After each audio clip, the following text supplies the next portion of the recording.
NYSE, Euronext, and the Intercontinental Exchange, better known as ICE, have announced that they are joining forces in a deal worth $8.2 billion in cash and stock. Let's toss it right over to Maggie Lake in New York with the latest. Maggie, what does all this mean?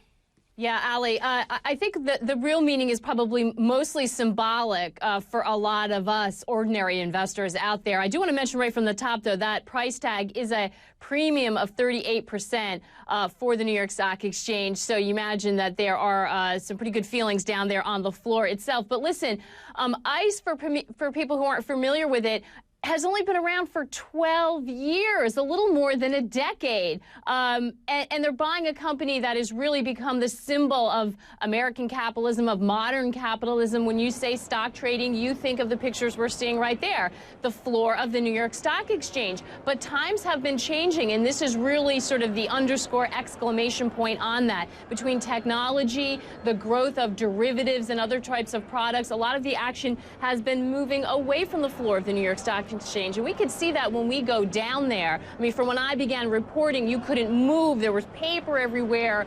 It was a mob scene. And now there's a little activity at the beginning and the end, and it's mostly all done on computers. So that's really why the New York Stock Exchange is taking this step. This is a way to sort of, as they said in the statement with the merger, really leverage their iconic brand. And it still is a powerful brand, and give them exposure and the capital they need to keep up. What's in it for ICE?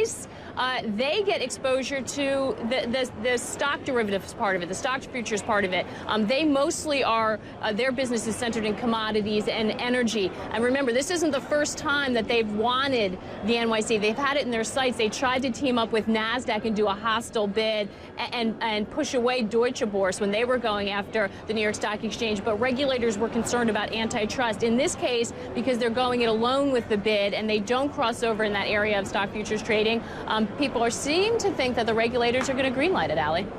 Yeah, the advantage, if you're not a shareholder, if you are a shareholder of the New York Stock Exchange, in pre-market trading, the stock's up over 38% right now. If you're not a trader, the main advantage to this will be for institutions, people who trade very, very heavily, market makers, things like that, because there'll be market efficiencies and price efficiencies.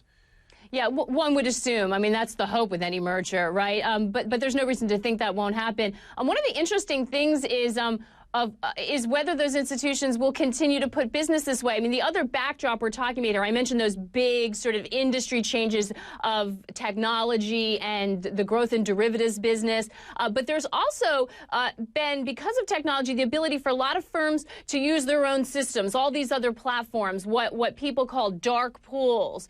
Those have grown a lot. So, for these public exchanges, it's going to be tough for them to keep up and keep a piece of that business. People feel really divided about that. Is that a good development for the markets? The exchanges would argue there's a lot less transparency when you're trading through those other vehicles. But, you talk to high-frequency trade traders, you talk to all sorts of people, and they say, listen, technology's here. You can't turn back the clock. We're just going to have to learn to deal with it. So it's going to be interesting. But you're right.